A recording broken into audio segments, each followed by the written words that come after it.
Some may say, and many do, that there is no God and therefore I can do as I wish. Well, if that were the case, it'd be a very sad reality.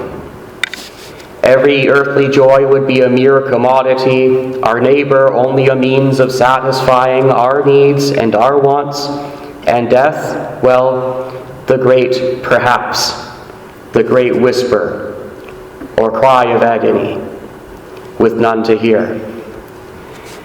Well, if that's the perspective you take, you'll plod along in the world and find yourself saying, you can't make an omelet without cracking a few eggshells. You can't saw wood without a few chips flying. Well, it's a saying we use quite blithely, but do you know who famously said it?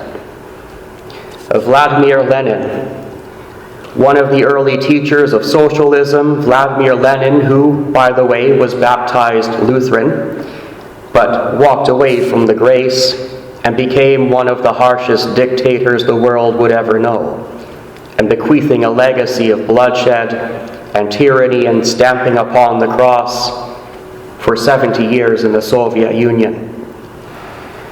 The Lutheran minister Richard Wurmbrandt wanted everyone he could to know that fact.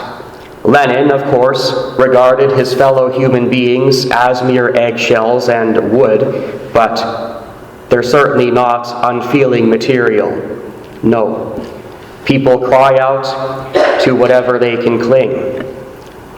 And those Christians who perished under the Soviet regime called out to their true Father in heaven, denouncing Lenin and Stalin as false gods, and some gospel they proclaimed.